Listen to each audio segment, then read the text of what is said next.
नमस्कार, न्यूज 18 मध्य प्रदेश छत्तीसगढ़ देख रहे हैं आप। मैं हूं आपके साथ प्रशांत कटारे और अपना एमपी में सबसे पहले खबर इंदौर से। इंदौर में नगर निगम के अमले ने अतिक्रमण हटाने की मुहिम के दौरान बड़ी कार्रवाई की है। न्याय नगर एक्सटेंशन में कार्रवाई करते हुए भव्य इमारत को जमींदोज किया गया है। मंदिर की जमीन पर यह आलीशान मकान खड़ा कर दिया गया था, तो इंदौर से यह तस्वीर सामने आई है। मकान को जमींदोज कर दिया गया। दरअसल इंदौर में नगर निगम के अमले ने अतिक्रमण हटाने की मुहिम के दौरान एक बड़ी कार्रवाई की और उस कार्रवाई की तस्वीरें आपके टीवी स्क्रीन पर हैं। न्याय नगर एक्सटेंशन में कार्रवाई करते हुए एक भव्य इमारत निगम ने जमींदोज कर दी। मंदिर की जमीन पर बताया जा रहा है कि मंदिर की जमीन पर ये अतिक्रमण कर आलीशान इमारत खड़ी की गई थी और निगम ने कार्रवाई करते हुए इस इमारत को कुछ ही सेकंडों में ध्वस्त कर दिया। ये तस्वीरें देखिए आप, जब इस इमारत को नेस्तनाबूद किया गया उस वक्त की यह कार्रवाई। विकास चौहान हमारे साथ जुड़ गए हैं और जानकारी के साथ। विकास, बताया जा रहा है कि अतिक्रमण कर मंदिर की जमीन पर यह इमारत बनाई गई थी, बड़ी इमारत ढा दिया गया जैसे।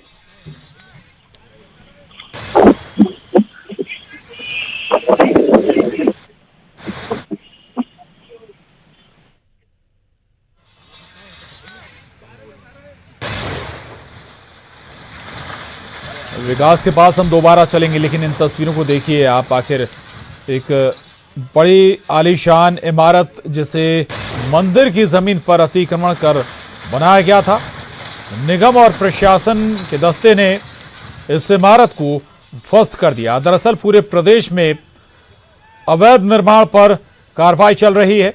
जो भी अवैध निर्माण है, चाहे वो जिसका भी हो, जिस शख्स का भी हो, उस अवैध निर्माण की सूरत यही बन रही है। और इंदौर में भी मंदिर की जमीन पर अतिक्रमण कर बनाई गई एक विशाल आलीशान इमारत जिसे निगम के दस्ते ने ध्वस्त कर दिया प्रशासन की मदद से। और उस वक्त की ये तस्वीरें सामने आई हैं जब इस इमारत को ढहा दिया गया, गिरा दिया गया। दरअसल अवैध तरीके से ये इमारत बनाई गई थी, बड़ी इमारत। और संकेत यही कि पूरे प्रदेश में या इंदौर में जहां भी ऐसे निर्माण हैं, अवैध निर्माण हैं, तो बगैर अनुमति के बनाए गए या अवैध कब्जा कर बनाए गए, उनका हश्र यही होने वाला है। और पूरे प्रदेश में आपको फिर याद दिला दें कि पूरे प्रदेश में अतिक्रमण के खिलाफ लगातार कार्रवाई चल रही है। माफियाओं के खिलाफ कार्रवाई चल रही है। भूमाफियाओं के खिलाफ एक्शन में है सरकार। और उस से जुड़ी ऐसी तस्वीरें रह रहकर सामने आती रही हैं। और अब जो तस्वीर आपके सामने है वो इंदौर से है, जहां पर एक विशाल और बड़ी इमारत, आलीशान इमारत को जमींदोज कर दिया गया, धराशायी कर दिया गया। दरअसल ये इमारत अवैध तरीके से बनाई गई थी। जमीन पर अतिक्रमण कर इस इमारत को बनाया गया था भूमाफियाओं के जरिए कब्जा कर।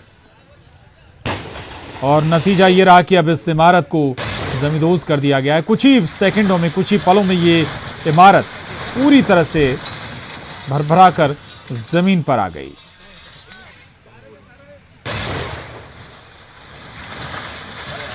तो इंदौर से ये तस्वीरें, निगम ने ये बड़ी कार्रवाई की। दो तस्वीरें देखिए आप। पहली तस्वीर में धराशायी होने के बाद इमारत के बाद चारों तरफ बस धूल और धुआं ही नजर आ रहा है। वहीं दूसरी तरफ देखिए आप, अचानक आखिर कैसे इमारत धराशायी हो रही है और लोग दूर से खड़े हुए, निगम से जुड़े कर्मचारी, अधिकारी इस वाकये को अपने कैमरे में कैद कर लेना चाहते थे। दो तस्वीरें, अवैध निर्माण पूरी तरह से ध्वस्त कर दिया गया। एक बड़ी इमारत, विशाल इमारत जिसे जमींदोज कर दिया गया। दरअसल अवैध कब्जा कर मंदिर की जमीन पर ये इमारत बनाई गई थी। तो पूरे प्रदेश में भूमाफियाओं के खिलाफ ऐसा ही एक्शन लगातार चल रहा है। साफ संकेत हैं सरकार के और लगातार मॉनिटरिंग भी हो रही है। और जो एक्शन लिया जा रहा है अवैध निर्माण और भूमाफियाओं के खिलाफ, उसकी लगातार समीक्षा भी सरकार समय समय पर कर रही है। और देखिए आप, एक बार फिर इसी तरह की तस्वीर आई जब गलत तरीके से निर्माण की गई एक इमारत को ध्वस्त कर दिया गया, जमींदोज कर दिया गया। और कम से कम उन लोगों के लिए संकेत जरूर हैं जो जमीनों पर कब्जा कर लेते हैं या जमीनों पर कब्जा कर जिन्होंने अवैध तरीके से निर्माण किया है या इमारतें बनाई हैं, घर बनाए।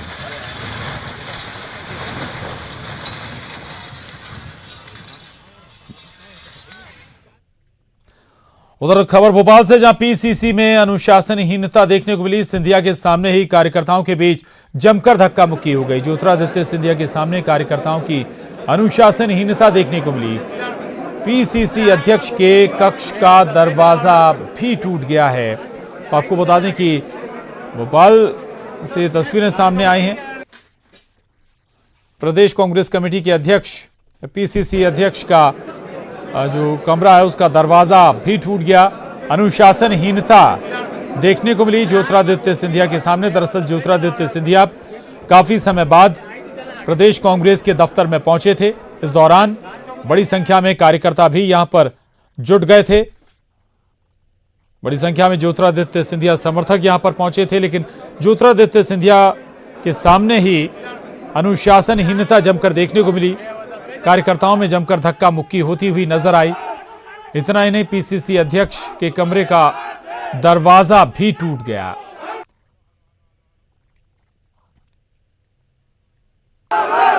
ये दो तस्वीरें आप अपने टेलीविजन स्क्रीन पर इस वक्त देख पा रहे हैं। दरअसल बड़ी संख्या में, सैकड़ों की संख्या में कार्यकर्ता आज प्रदेश कांग्रेस दफ्तर पहुंच गए। ज्योतिरादित्य सिंधिया कई महीनों बाद प्रदेश कांग्रेस दफ्तर पहुंचे थे और उन्हीं से मिलने के लिए उन्हीं के समर्थक, तो तमाम कार्यकर्ता हैं प्रदेश के अलग अलग हिस्सों से यहां पर पहुंचे। नारेबाजी भी हुई। इतना ही नहीं, धक्का मुक्की होती हुई भी नजर आई कार्यकर्ताओं के बीच। और ये सब कुछ होता रहा ज्योतिरादित्य सिंधिया के सामने। अनुराग श्रीवास्तव हमारे साथ जुड़ गए हैं भोपाल से।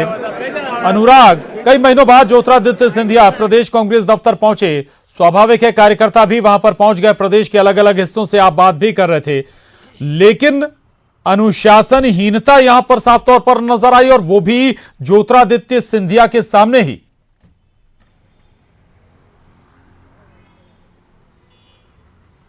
बिल्कुल, देखिए धक्का मुक्की के नज़ारे भी देखने को मिले, अनुशासनहीनता भी देखने को मिली। लेकिन यदि हम दूसरे लहजे में कहें तो ये कांग्रेस के कल्चर में है, क्योंकि अक्सर कांग्रेस के जब कार्यक्रम होते हैं या बड़े नेता पहुंचते हैं तो इसी तरीके के नज़ारे देखने को मिलते हैं। और आज जब ज्योतिरादित्य सिंधिया तकरीबन 8 महीने के बाद प्रदेश कांग्रेस दफ्तर पहुंचे तो कार्यकर्ता शायद अति उत्साह में नजर आए, और यही कारण है कि धक्का मुक्की के नज़ारे भी यहां पर देखने को मिले। इसके अलावा प्रदेश कांग्रेस अध्यक्ष कमलनाथ के जो कक्ष का दरवाजा है उसको भी तोड़ दिया गया। तो कुल मिलाकर कार्यकर्ता पूरी तरीके से उत्साहित थे। ज्योतिरादित्य सिंधिया कुछ मिनटों के लिए पीसीसी दफ्तर पहुंचे थे, लेकिन यहां पर उन्होंने कार्यकर्ताओं के साथ मुलाकात की, और ये भी उन्होंने कहा कि किसी पद या कुर्सी की चाहत उनके अंदर नहीं है, वो जनसेवा करना चाहते हैं। और यहाँ पर जब वो पहुंचे तो हम लोगों की शिकवा शिकायतें सुनेंगे, और यदि कहीं उनके समाधान की जरूरत होगी तो उस दिशा में भी वो कदम उठाएंगे। तो निश्चित तौर पर आज ज्योतिरादित्य सिंधिया कल भोपाल पहुंचे थे, और आज उन्होंने सुबह पहले तो पीएचई मंत्री सुखदेव पासे के यहाँ चाय पे चर्चा की, और उसके बाद प्रदेश कांग्रेस दफ्तर में कार्यकर्ताओं से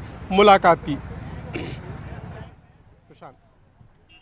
बिल्कुल, मुलाकात भी की। आप कह रहे हैं कुछ मिनटों के लिए कार्यकर्ताओं से बात भी की, लेकिन कोई सीख कार्यकर्ताओं को शायद नहीं दी, जिसके बाद ऐसे हालात बने। कम से कम नेताओं को जरूर ये समझना होगा और ध्यान रखना होगा कि कार्यकर्ता हैं, समर्थक हैं, तो कम से कम वो अनुशासन में रहें। इसके लिए उन्हें हिदायत जरूर दी जाए ताकि ऐसे हालात ना बने। अनुराग, बिल्कुल, देखिए, बिल्कुल प्रशांत, देखिए कांग्रेस में जिस तरीके के नज़ारे देखने को मिलते हैं, कई बार ये बात भी कही गई है कि सार्वजनिक तौर पे बयानबाजी ना हो, पार्टी फोरम पे की जाए, किसी भी तरह की अनुशासनहीनता बर्दाश्त नहीं की जाएगी। प्रदेश प्रभारी दीपक बावरिया ने इस बात को लेकर कई बार नसीहत दे चुके हैं, दिशा निर्देश जारी कर चुके हैं, लेकिन अक्सर इस तरीके के नज़ारे कांग्रेस के अंदर दिखने आम हो जाते हैं। आज की हम यदि बात करें तो प्रदेश कांग्रेस दफ्तर में सिंधिया जरूर देर से पहुंचे थे, लेकिन कार्यकर्ताओं ने जो अनुशासन अनुशासनहीनता दिखाई है। पंकज जी हमारे साथ मौजूद है। आज सिंधिया जी लंबे समय के बाद प्रदेश कांग्रेस दफ्तर पहुंचे, लेकिन धक्का मुक्की का भी नजारा देखने को मिला, अनुशासनहीनता भी देखने को मिली, दरवाजा तक भी तोड़ दिया। देखिए, मैं आपकी बात से अंशतः सहमत हूँ और कांग्रेस के कार्यकर्ताओं को जोश में होश नहीं खोना चाहिए। और आपकी बात बिल्कुल ठीक है कि कार्यकर्ता बहुत सारे थे और सबकी अभिलाषा थी कि सिंधिया जी तक उनकी बात पहुंचे, सिंधिया जी से वो अपनी बात कर पाएं, संगठन के बारे में जो सुझाव देना चाहते हैं सब सुझाव दें। और इस अति उत्साह में जरूर एक दरवाजा टूटा, जैसा आपने कहा, वो मैं सहमत हूँ उस बात से। और मैं कांग्रेस के तमाम कार्यकर्ताओं से उनका साथी होने के नाते आग्रह करता हूँ कि न केवल सिंधिया जी, अभी तो कोई भी वरिष्ठ राजनेता आए तो तब हमको जोश में होश नहीं खोना है, क्योंकि धक्का मुक्की में ना तो आप बात ठीक से कर पाते हैं, ना आपका संदेश ठीक से जा पाता है। ठीक है पंकज जी, लेकिन आज जो सिंधिया जी ने कार्यकर्ताओं से मुलाकात की है, चर्चा की है, उसका सार क्या निकला? क्या कार्यकर्ताओं की तरफ से कोई शिकायत रखी गई है, कोई मांग रखी गई है, सिंधिया जी के कोई निर्देश? देखिए, कांग्रेस के तमाम कार्यकर्ताओं से सिंधिया जी और बाकी तमाम सारे सीनियर लीडर्स बराबर सीधा संवाद करते हैं। और सिंधिया जी जैसे राजनेताओं की कोशिश ये होती है कि कार्यकर्ताओं से प्रत्यक्ष और जीवंत संवाद और संपर्क बना रहे। और इसी तारतम्य में आज का कार्यक्रम भी था, जहाँ पीसीसी में कार्यकर्ताओं से मिले। और कार्यकर्ताओं की जो मुख्य मांग ये थी कि कांग्रेस संगठन को मध्य प्रदेश में किस प्रकार से उनके क्षेत्र में सशक्त किया जाए, इस पर कार्यकर्ताओं ने लिखित में और मौखिक रूप से सुझाव दिए। कार्यकर्ताओं ने आने वाले जो चुनाव संपन्न होने वाले हैं, जिनमें नगरीय निकाय के चुनाव है, कुछ समय बाद पंचायतों के चुनाव में, ग्रामीण निकाय के जो चुनाव हैं, उन पर अपनी अपनी बात रखी।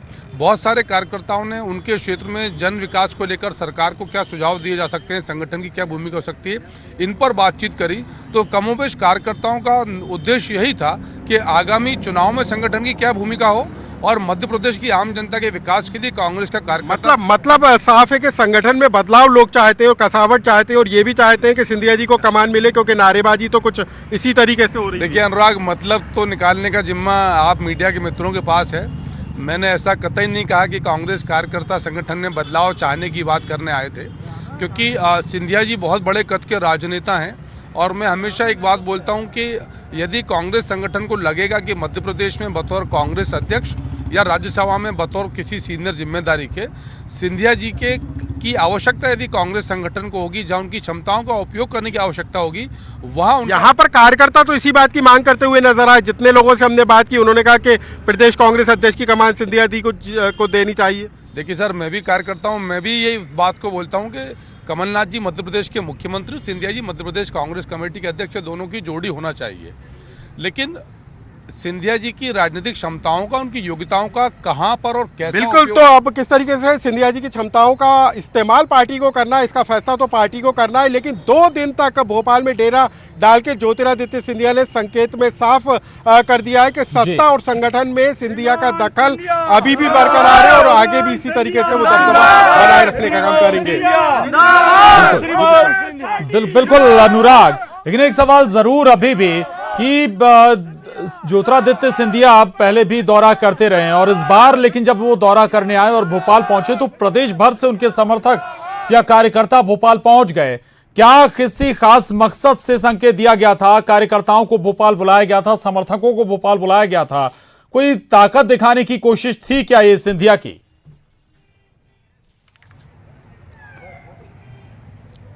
देखिए, इस बारे में भी हमारी चर्चा हुई थी, लेकिन जो पार्टी के नेता है उनका कहना है कि किसी भी कार्यकर्ता को भोपाल स्पेशली बुलाया नहीं गया था, बल्कि लोग अपनी मंशा और इच्छा के मुताबिक भोपाल पहुंचे थे। क्योंकि कार्यकर्ता एक ही मांग को लेकर यहाँ पर हमने देखा, तमाम चाहे रीवा से आए हो, ग्वालियर से आए हो, उज्जैन से आए हो या फिर विदिशा से, अलग अलग जगह से जहां पर से ये कार्यकर्ता आए हैं, शिवपुरी से भी आए, तमाम जगह से, प्रदेश के कई इलाकों से यहाँ पर कार्यकर्ता पहुंचे थे और तभी की मांग एक ही थी कि संगठन में बड़ा बदलाव हो और सिंधिया को एक बड़ी जिम्मेदारी पार्टी के अंदर दी जाए। और शायद इसी मंशा के तहत यहाँ पर कार्यकर्ता पहुंचे थे। लेकिन साफ तौर पर सिंधिया का ये शक्ति प्रदर्शन एक तरीके से इसको माना जा सकता है और कोशिश इसी बात को लेकर थी कि ताकि वो एक मैसेज जो है प्रदेश के कांग्रेसियों तक पहुंचा सके कि अभी भी वो पार्टी के अंदर किसी खेमे की बजाय हर खेमे में सर्वमान्य नेता के रूप में एक अलग बिल्कुल केंद्रीय नेतृत्व तक भी एक संकेत कह सकते हैं आप, शक्ति प्रदर्शन के जरिए देने की कोशिश सिंधिया खेमे के जरिए यहां पर होती हुई नजर आई है। बहुत शुक्रिया आपका अनुराग, इस पूरी बातचीत के लिए, जानकारी के लिए।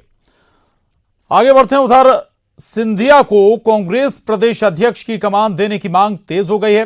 सिंधिया को पीसीसी चीफ बनाने की मांग को लेकर कई कार्यकर्ता आज भोपाल में जमा हुए। उनसे बात की हमारे संवाददाता अनुराग श्रीवास्तव ने। लंबे समय के बाद ज्योतिरादित्य सिंधिया राजधानी पहुंचे और यहां पर डिनर में शामिल हुए, चाय पे चर्चा में शामिल हुए और प्रदेश कांग्रेस दफ्तर में भी कार्यकर्ताओं से मुलाकात की। लेकिन सिंधिया ने अपने दौरे के बाद मीडिया में चर्चा में ये जरूर कहा कि उन्हें अपने लिए कुर्सी की जरूरत नहीं है, पद का उन्होंने कभी मोह नहीं पाला। आम जनता की आवाज को वो उठाना चाहते हैं और कार्यकर्ताओं से सुनना चाहते हैं क्या उनकी शिकवाएं, क्या शिकायतें और किस तरीके से उनका समाधान किया जा सकता है। लेकिन सबसे बड़ी बात है कि सिंधिया भले इस बात को दरकिनार कर रहे हो कि प्रदेश कांग्रेस अध्यक्ष उनके लिए कुर्सी का मोह नहीं है, उनको राज्यसभा पद की दावेदारी नहीं चाहिए, लेकिन जो कार्यकर्ता है, जो समर्थक है, वो इसी बात पर अड़े हुए हैं कि सिंधिया को कमान दी जाना चाहिए। तमाम लोग यहाँ पर मौजूद हैं। आप बताइए कि क्या लग रहा है कि सिंधिया जी की क्या भूमिका होना चाहिए? सिंधिया जी संगठन में, कमलनाथ जी प्रदेश सरकार चला रहे हैं, संगठन में जो पदाधिकारी हैं उनके पास, कमलनाथ जी के पास बराबर ये समय नहीं मिल पाता है कि हम कार्यकर्ताओं की बात सुन सके और कार्यकर्ताओं की जो तकलीफें हैं, समस्या हैं, पोलिंग से लेकर के और यहाँ तक उनको दूर किया जाए। अभी संगठन के कामकाज को लेकर नाराजगी है, आपको लगता है सिंधिया जाएंगे तो ये नाराजगी दूर होगी? मैं किसान कांग्रेस का प्रदेश उपाध्यक्ष उज्जैन से आया हूँ, चौधरी मान सिंह। हम लेड महाराज से महाराज के साथ में हैं। विशेषकर संगठन के अंदर महाराज की बहुत आवश्यकता है और ग्रामीण क्षेत्र।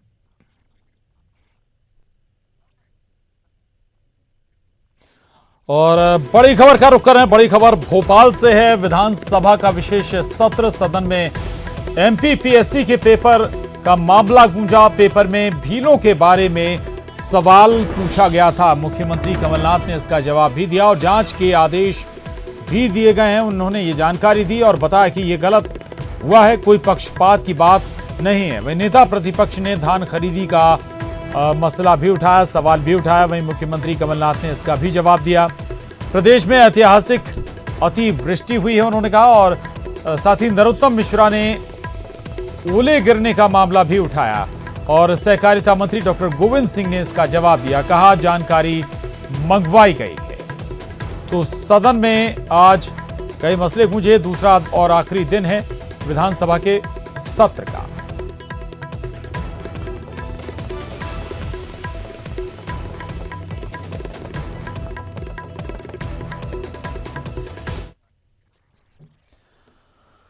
तो विधानसभा के दूसरे दिन का आज सत्र है, आखिरी दिन भी है और कई मसले इस दौरान उठाए गए, सवाल जवाब भी हुआ सत्ता पक्ष और विपक्ष के बीच में। एक छोटे से ब्रेक के लिए रुक रहे हैं, ब्रेक के बाद लौटेंगे तो इसी मसले पर बात करेंगे रंजना दुबे से।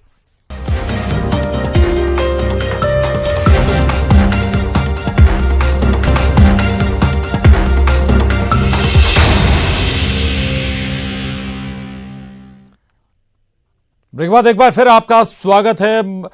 विधानसभा का 2 दिन का विशेष सत्र बुलाया गया है और आज इस विशेष सत्र का दूसरा दिन है। कई सवाल विपक्ष की तरफ से उठाए गए। एमपीपीएससी में भील जाति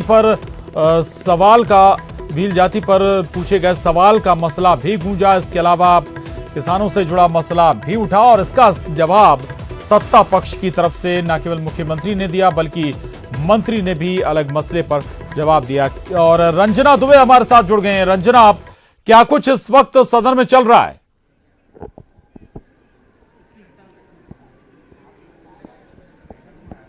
जी प्रशांत, बिल्कुल जो 2 विधेयकों पर बात की जानी थी, यानी कि जो SC ST आरक्षण है उसको 10 साल बढ़ाए जाने की बात कही जा रही थी, वो जो संविधान का 126वां संविधान संशोधन विधेयक है वो पारित हो चुका है। यानी पहले ही जो संसद के दोनों सदनों में सर्वसम्मति से वो विधेयक पारित हो चुका था और अब मध्य प्रदेश की विधानसभा में भी या विधानसभा सत्र में वो विधेयक पारित हो गया है। यानी 10 साल के लिए जो आरक्षण है वो बढ़ा दिया गया और उस पर जो विधायक कुणाल चौधरी है उनका यही कहना है कि आज का दिन ऐतिहासिक दिन है, लेकिन विपक्ष जरूर इसमें कुछ शर्तें रखना चाह रहा था। यानी उनके दिल में अभी भी कुछ खोट है और यही वजह है कि वो इसमें कुछ शर्तें रखना चाहते थे। लेकिन यहाँ पर भी जो संविधान का 126वां संशोधन विधेयक है वो पारित कर दिया गया है और अब जो लोकसभा और विधानसभा प्रत्याशियों के लिए जो 10 साल का जो आरक्षण है उसमें 10 साल अब बढ़ा दिया गया है। तो यानी ये जो विधेयक है वो पारित हो चुका है। वहीं एंग्लो इंडियन का जो प्रस्ताव है उस पर भी यहाँ पर ये कहा गया था कि हम इसको आगे भी बढ़ाना चाहते हैं। यानी ये जो एंग्लो इंडियन विधानसभा के लिए जो एक विधायक रहते हैं एंग्लो इंडियन, और लोकसभा के लिए जो दो सांसद रहते हैं वो भी हम रखना चाहते हैं, लेकिन केंद्र की तरफ से जो संसद में इस प्रस्ताव को खत्म कर दिया गया है। तो अब पक्ष ने यानी कांग्रेस सरकार ने राजभवन में यह प्रस्ताव भेजा है और उनके थ्रू ये केंद्र सरकार तक पहुंचेगा, और फिर उसके बाद में ये देखना होगा कि वाकई उनकी मंजूरी मिलती है यानी एंग्लो इंडियन पर अभी तक संशय है, क्योंकि मध्य प्रदेश सरकार इसको आगे रखना चाहती है, लेकिन संसद में ये जो है ये विधेयक है अब इसको खत्म कर दिया गया है। तो ऐसे में आगे भी इस पर बात होगी। वही जो एमपीपीएससी में जो सवाल पूछा गया था भील जनजाति को लेकर, उसको भी जांच के आदेश यहाँ पर दे दिए गए। यानी जो विस्तार से आज की कार्यवाही रंजना दुबे बता रहे हैं। बहुत शुक्रिया रंजना, आपका इस पूरी जानकारी के लिए धन्यवाद। और अब रायपुर का रुख कर रहे हैं। आपको बता दें कि नवनिर्वाचित महापौर, सभापति और पार्षदों को आज प्रदेश सरकार सम्मानित कर रही है। सम्मान के बहाने शक्ति प्रदर्शन की कोशिश भी इसे कहेंगे। सीएम, इसके अलावा पीएल पुनिया, मंत्री समेत कई दिग्गज नेता यहाँ पर मौजूद हैं। मंच पर मुख्यमंत्री भूपेश बघेल भी मौजूद हैं, साथ ही प्रदेश प्रभारी पीएल पुनिया मंच पर उपस्थित हैं। महापौर, सभापति और पार्षदों का सम्मान आज यहां पर किया जा रहा है, और इस सम्मान समारोह में मुख्यमंत्री भूपेश बघेल, प्रदेश कांग्रेस प्रभारी पीएल पुनिया भी उपस्थित हैं। सरकार के तमाम मंत्री इस मौके पर यहाँ मौजूद हैं और प्रदेश कांग्रेस अध्यक्ष भी यहाँ पर उपस्थित हैं। तो महापौर, सभापति और पार्षदों का सम्मान आज सरकार यहाँ पर कर रही है, और इसके जरिए शक्ति प्रदर्शन भी कहें तो गलत नहीं होगा। ये तस्वीरें, सीधी तस्वीरें रायपुर से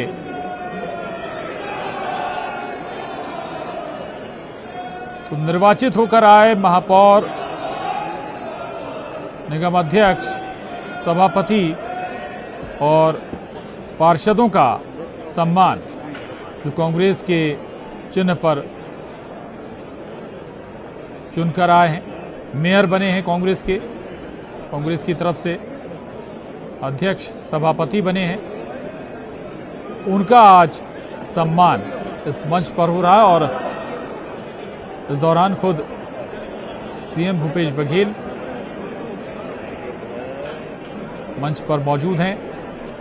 सभी एक बार जोरदार तालियों के साथ मंच पे उपस्थित हमारे अतिथियों का हम स्वागत और अभिनंदन करते हैं, वंदन करते हैं, जिन सबके कुशल मार्गदर्शन और नेतृत्व में नगरीय निकाय में कांग्रेस पार्टी अपना वर्चस्व साबित करने में कामयाब रही है।